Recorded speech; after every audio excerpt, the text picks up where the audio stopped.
Okay, so feel free in the notes when you're, or in the worksheet when you're solving equations to redefine them, redefine the problem, answer that problem. But when you answer the question, make sure you answer it in the original context, like we did up here. So x to the fifth plus x plus 2 has a positive real solution. I actually find it on the calculator, so we'll just save that for a rainy day. I kind of got distracted at lunch.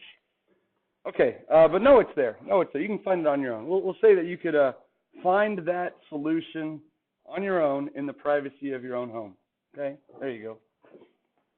All right, example 9, kind of similar. If f of x is x squared plus cosine of pi x, prove that there's a solution for this function f of x equals 4 for some x on the interval from 0 to 2, right? So this one's kind of the same, but it's a little bit different. So now basically we want to set up our equation. We want to show that x squared plus cosine of pi x equals 4 somewhere between 0 and 2. So we have to state our equation for x on the interval from 0 to 2. We have to state the equation first. And now if you want, since it's equal to a number 4, you don't necessarily have to bring it across and set it equal to 0. Okay? But if it's a function, it's easier to prove a number exists than a variable. Now, if you want to bring the 4 across, that's fine. Because when you have 0 as the number you're trying to prove, all you have to do is find a negative and a positive. So you're looking for types of numbers on either side instead of specific numbers. So that could be a little bit more beneficial. But let's see if we can leave this one like this. So we're calling this function f of x. It's already named f of x.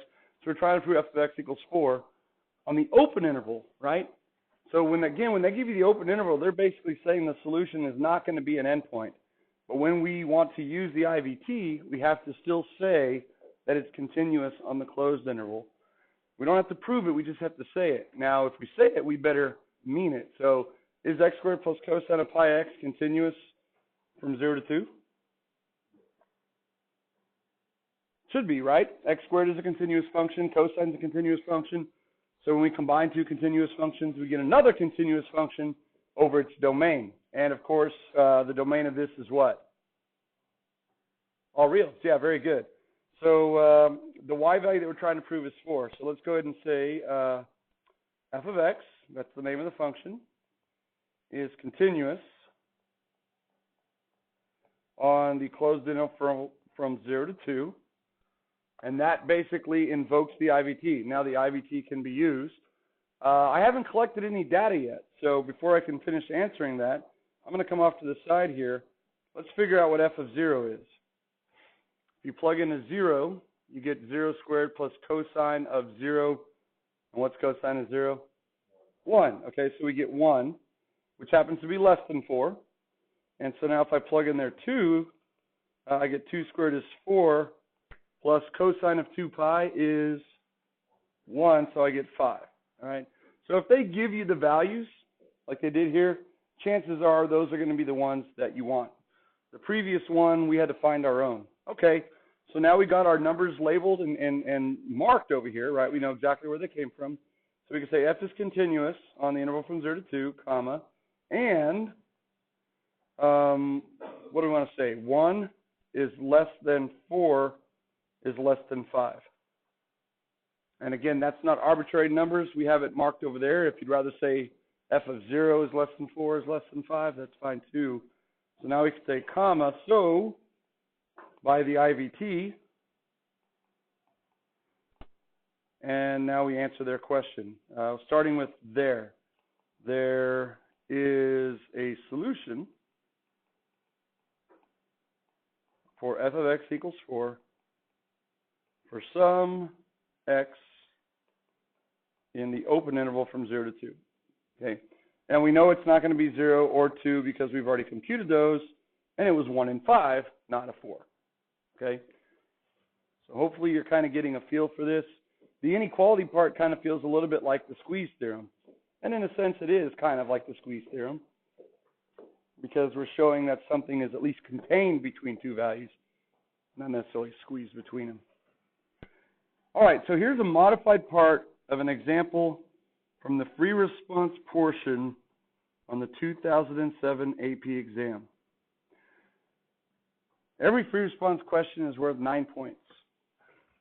And you can earn all 9. You can earn 1 out of 9.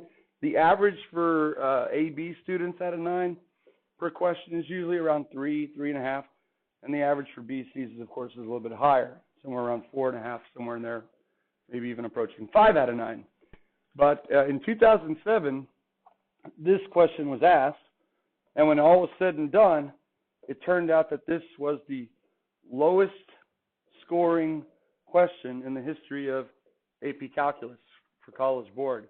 Out of 9 points, the average was, yes, 2 is pretty low, right? 1 is pretty low. It was actually less than 1. The average on this question was like a 0.9 something, which means the average student didn't even earn a single check. And I wonder why that was. Well, let's see. I modified it so that we can do it at this stage in our learning, but it was actually part A that kind of threw people for a loop. So I'm going to read it with you, and then I'm going to let you try it, okay? So we've got a table, we've got a chart, we've got a column of x values, 1, 2, 3, 4, nice choice, and we have their respective function values, okay? Cool. The functions f and g are continuous for all real numbers, so they're continuous on any interval. The table above gives values for the functions at selected values of x. The function h is given by this. H of x is defined to be f, how do you say that? Of g of x minus 6. All right, here was part A. Part A. It's the only part we have, but it was part A in 2007. Explain why there must be a value r for 1 less than r less than 3, such that h of r is negative 5. On your marks, get set, go.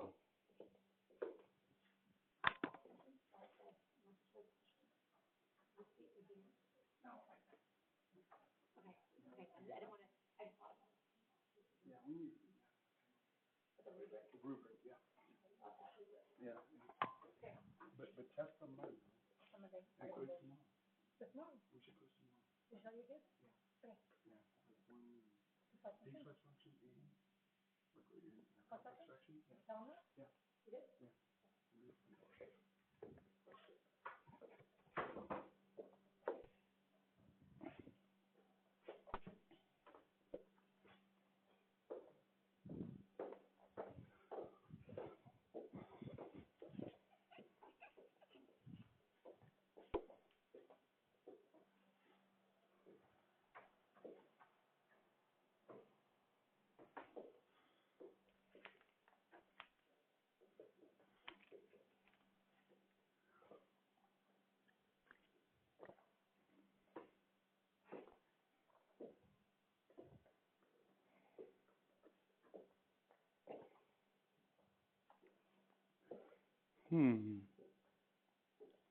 I'll give you another minute and then we'll look at it together.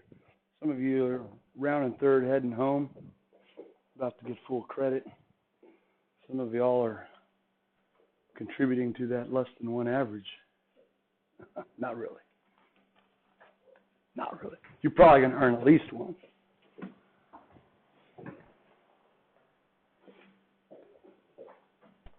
And when you're consistently beating the average, you're passing the AP exam. But y'all want to do it with the flying colors.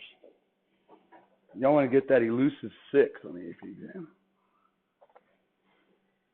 Right. Or at least shoot for 6. And if you fall short and get a 5, it's okay.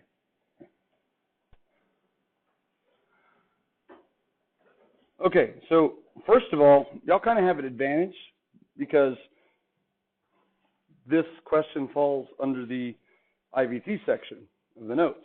So you're probably inferring, hey, I'm going to use an IVT, right? The task is to recognize it as an IVT question when it's all said and done and you've learned everything. So why is that? Explain why there must be an R. So that might have thrown people off, right? Like R, my teacher never taught us about R's, right? And so when I was grading tests, you would get students saying that in an essay. My teacher never taught us about R's. I'm sorry, Mr. Grader, for wasting your time. My teacher sucked. If only they would have taught us about R's. I was like, my goodness, come on, man. What is R? It's just a variable, okay? It's between 1 and 3, such that H of R, well, there's your hint. R just represents an arbitrary what value? R. Oh, speaking of R, tomorrow is National Talk Like a Pirate Day. I kid you not. So come ready to do that all period long. Alrighty. That's tomorrow, sorry. R is a specific what value? If it's H of R, R is just an X value. There you go. So that's it. It just represents an arbitrary X value. So basically, show that there's an X value strictly between X equals 1 and 3, such that the function value there is -5. What's another name for a function value? A Y value. So if you're trying to prove that a Y value exists, you're going to use the what VT? The IVT, right? IVT, YVT, YVT, IVT. The YVT. Good. And so what do we need to do? They're giving us the interval from 1 to 3. So we need to find H of 1, and we need to find H of 3. Now, H of X is not given to us up here. So that could have thrown people off too if they didn't know what composition was. H of 1 is F of G of 1 minus 6, and H of 3 is F of G of 3 minus 6. I'll just go ahead and compute both of them. I'm going to write them side by side so I can work down. That's the preferred method. All right. So then I got to do this in sequence. So G of 1, I get that from the table. G of 1 is 2, right? So keep it down, bring them down. And then F of 2 from the table is 9. So we get 9 minus 6, which is 3. So H of 1 is equal to 3, which happens to be greater than -5. See that? H of 3 then, working straight down, that's F of G of 3. G of 3 is 4. So that's going to give us a 4. And then F of 4 is -1. So we get -1 minus 6, which is -7. Now, even if you had no idea that this was an IVT question, maybe you're finding H of 1 and finding H of 3, in which case you're getting points for this. You're already beating the average. But we've got all the information we need, right? H of X, it doesn't tell us if H of X is continuous or not. But it tells us that F and G are, and we are making H out of 2 continuous functions. So, what does that mean about H? It's also continuous, okay? So, we could say, now we're ready to say H of X is continuous. And we'll spell it out as if it were an actual test. Is continuous on the interval from 1 to 3, beefy bracket, comma, and -7 is less than, what was the value we're trying to find? -5? -7 is less than -5, which is less than 3. So that's the inequality we want to show. The number we're trying to prove, -5, falls between -7 and 3. So again, notice that time H of 3 was smaller than H of 1. So you always have to get your Y values in increasing order. So then comma, so by the IVT, what? You reuse their words, starting with there. There must be a value R for 1 less than R less than 3, such that H of R equals -5. There you go. That was it. So it's pretty much the same thing we did in the previous problem. We just had a little bit more excitement in calculating the function values because it was composition and we had to pull them off the table, right? But it's pretty much the same argument. That was it. So in hindsight now, you look at that, you're like, oh, I could do that. That's not a big deal. Let's look down here. Here was the actual scoring guideline. Okay, the first part was only worth 2. So it was part A. So you got 1 point for calculating both h of 1 and h of 3. 1 point for that. And then 1 for your conclusion using the IVT, which is pretty much what we said. So that was only worth 2 points out of 9. But if you're getting 2 points out of 9 when the rest of the world is getting 0 points out of 9, you're launching yourself already with part A into the upper echelon of test takers. And there were several more parts to go. Part B, as it turned out, which we're not ready for that yet, but part B dealt with the MVT. We just learned the IVT. We're going to learn the MVT, which stands for mean value theorem. So right now, in your mind, the IVT is for proving what types of values? Y values exist. Later on, when we get to the MVT, what did you use the letter M for in Algebra 1? Slope. Good. The MVT is going to be used for proving slopes exist. So we're going to start calling that not the IYVT, but we're going to start calling it the slope VT. It doesn't really rhyme with M, but it works. Okay? So you're going to be comfortable with the MVT. And if you're getting all 9 out of 9 when everyone's getting 0 out of 9, then wow, look out world. So here's the actual scoring guidelines. This was question AB3, part A. So it was question 3. There it is. The average was what? 0.96. 0.96 out of 9. Really, really low, okay? And you can see what some of the other averages are there. Question 1 must have been a cakewalk. They must have practically just given you the answers because it's really high, 4.3. Out of 9. That's not even half the points, but that's a really high average, okay? So you don't have to be perfect, right? You don't have to be perfect. Okay, cool. So there we go. We're finished with this section. Continuity continued, open interval, closed interval, half open, half closed, and of course the IVT. So know how to frame your argument, and you'll be good. So tomorrow we'll probably have a little quiz, probably an IVT quiz, right? Just to make sure it'll be a question like, one of these that we did, example 10, example 9, and then we'll move on to 2.1. We're actually going to start building the house of calculus. We essentially got the foundation poured. It's going to cure overnight. And tomorrow we start building the left side of the house of calculus, all right? I guess I give you all the rest of the time to work your worksheet or get ready for